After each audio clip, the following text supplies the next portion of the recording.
Many of us feel like we have some type of purpose from God, that we were from a young age, we know that we want to do this certain thing for our lives. Something that we have excitement for, fulfillment, purpose in. A sport. Growing up, you played multiple sports. You ran track, right? You're like, you're gonna be the next Usain Bolt. You're gonna be the fastest man alive. You're gonna be the next Simone Biles. The next, the greatest of all time in gymnastics, or like just even the greatest of all time in your work position, right? Or even something that you enjoy doing on a regular day basis, even if it's just a hobby. We all find fulfillment in, success, enjoyment, and our purpose. And this is the thing. God gave each and every one of us a purpose. Now, each and every one of us as Christians, we're given a purpose to go preach the gospel, to be disciples of Christ. And ultimately, we're supposed to be examples of who Christ is. Ooh, let me turn this air down. But I'm going to title this, Walking in God's Purpose for Your Life. What does it truly mean? What do you believe is your purpose? Drop it down in the comments below. What is the purpose of your life? What do you believe it is? Because oftentimes we think we know the purpose of our life, but God has a different purpose for our life.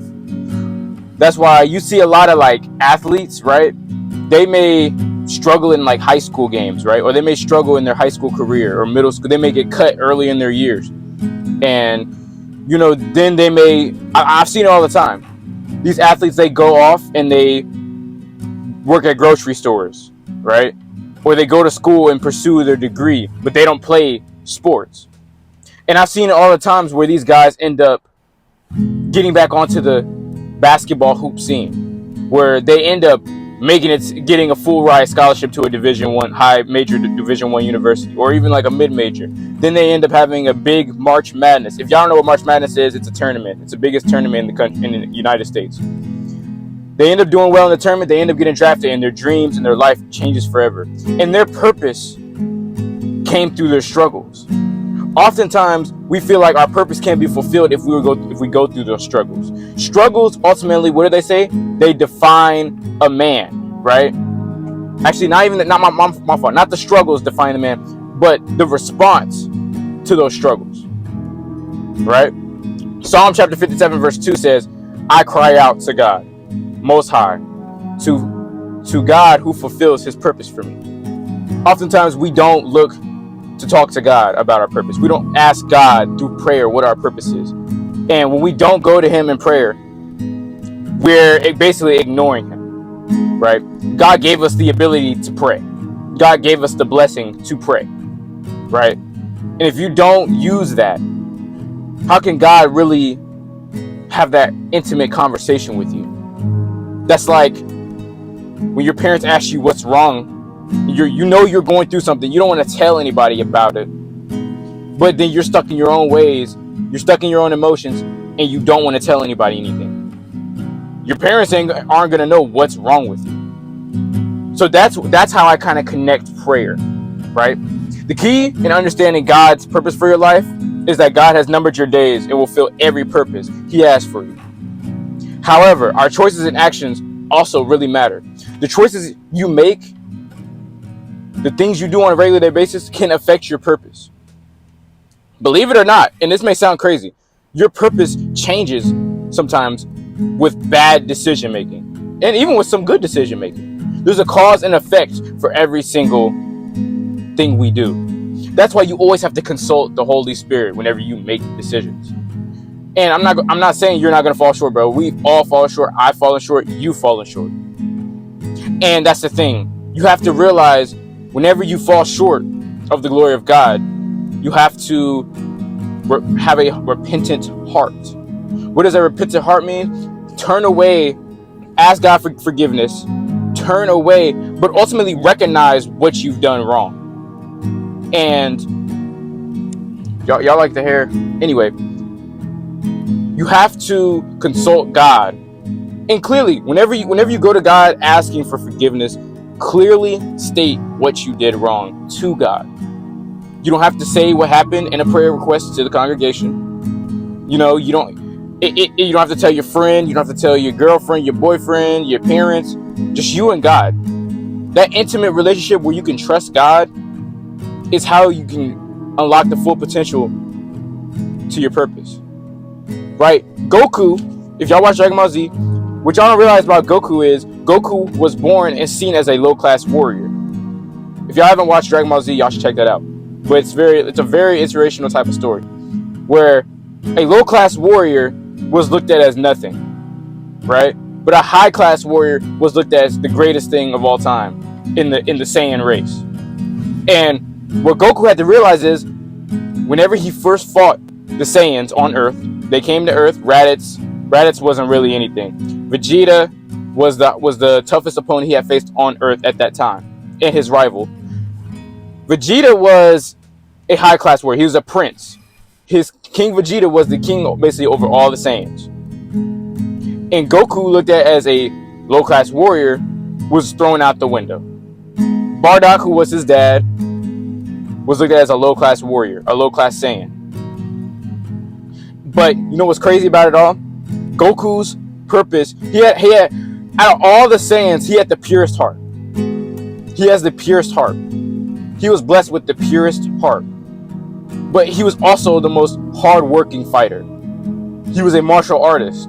Not only was he a martial artist, but as a Saiyan, he had always wanted to attain new power. Vegeta was always trying to catch up to Goku, which his name is Kakarot. Vegeta calls him Kakarot because that's the Saiyan name. Goku, looked at as a low-class warrior, every time he passed Vegeta, one hitting him defeating the Ginyu Force on Namek, right? Attaining Kaioken times 10, times 20, however many. But ultimately, when he hit Super Saiyan, was in Super Saiyan 2, Super Saiyan 3, was really showing Vegeta that, look, he is fueled by his loved ones. He's fueled by his heart, and his purpose is to defend the Earth by using his pure heart. And a guy like Vegeta, who expected himself to be at this high level just because of how he was born, without putting in as much work or effort as Goku, you feel me?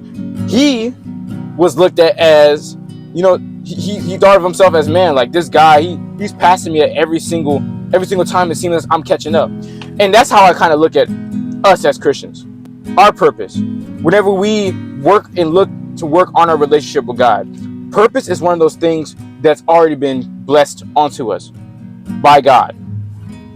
Think about a guy like Joseph. Joseph was blessed with visions, a vision that nobody else believed, a vision that got him sold for silver for, right? 20 pieces of silver. He got sold for 20 pieces of silver because of his dream. But you know what's crazy about it all? His brothers were the ones who hated him. His brothers were the ones that sold him. They sold him. Just like Jesus was sold for 30 pieces of silver, Joseph was sold for 20. And the crazy part about it all was, Joseph was looked at as, by Jacob is his father, was looked at as the great son. And that's what made the brothers ultimately jealous. And to even add fuel to the fire, he told them that he would rule over them. That added more fuel to the fire. And what they didn't realize is that dream, that purpose came to fruition. Right? He ended up ruling over his brothers and his dad. Right? And that's crazy because purpose, that really goes to show that nobody can get rid and block your purpose from God. Don't even allow your mind to think that people can take you off your purpose. The only way you really get taken off your purpose is if you allow it. If you allow yourself to be taken off your purpose, it's because of you.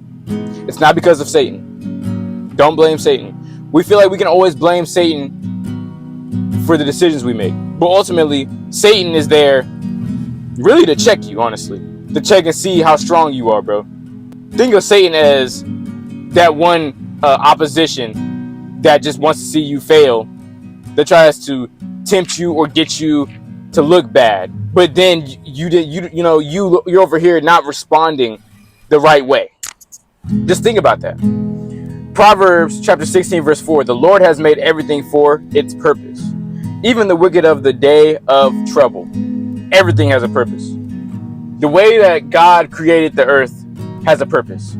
The day on which he made the sun and the moon, animals, the planets, everything has a purpose. And the way that the ecosystem and everything works, and the way plants supply us with oxygen, the atmosphere, carbon dioxide, all those different things, condensation, precipitation, the rain, the sleet, the hail, the tornadoes, the natural disasters, the fires, everything works together. Everything works together. And God made it that way for a reason, right? God isn't the author of confusion. I've said that many times in different videos. Satan will try to trip you up. Satan will try to make it seem like you don't have a purpose. Your purpose is your purpose at the end of the day. It does not depend on another man, another human being, another person, anything, another idea, society. Society can try to take away your purpose all night long. But if it's your purpose from God, nothing can touch that. Acts chapter 13, verse 36. Now, when David had served God's purpose in his own generation, he fell asleep. He was buried with his ancestors and his body decayed. So, as a young man, David was groomed almost from childhood for leadership. He was made for leadership. God had ordained him for that calling. Now, in the beginning, you heard about David and Goliath. David was seen as a young shepherd boy. David was in the field with his sheep, tending to his sheep. He wasn't looked at as someone who was about to go to war with Goliath one-on-one, right? With a slingshot, going against a 10-foot plus Goliath with sword, shield, armor, with might, with strength. People didn't see him any more than a shepherd boy that was about to get crushed. But what did he do? He believed in his purpose from God. God had to ordain him for that calling. David had fulfilled his purpose under God for leading sheep to leading an entire nation. Northern Israel. Israel fought the Philistines. Philistines was Goliath's army. Right? The Israelites were outnumbered by the Philistines. And you know what's crazy? When David struck down Goliath, though they had strength in numbers on the Philistines, on Goliath's army, though they had strength in numbers, they were scared because they saw that Goliath got taken down. Their leader got taken down. They believed in their leader, and they believed that if their leader gets taken down, that the war is over. And so they were done. In 2 Samuel chapter 7, David expressed his desire to build a temple for God. God didn't want that. He wanted to establish a dynasty, a house of rulers to sit on the throne of Israel for generations to come. There was a purpose. There was a purpose to it all. Also, Gideon was chosen by God from the tribe of Manasseh to free the people of Israel and to condemn their idolatry. That was another purpose. This is what you got to realize, bro. Every single person you read about in the Bible served a purpose. Right? Every single person. Pharaoh, that king who didn't want to let the people go. God hit him with all kinds of plagues. But he would let Moses go. No, oh yeah, I'm gonna let your people go. Just tell your God to get rid of it. Tell your God to get rid of it. And he got rid of it. So God got rid of it, right? But Pharaoh just went back to what he was doing because God knew Pharaoh's heart. God knew Pharaoh wasn't being for real. God was almost testing him. The purpose of all of that, and the purpose that you have, does not come from man. You have gifts. You were blessed with gifts. Physical gifts, spiritual gifts. You were given talents.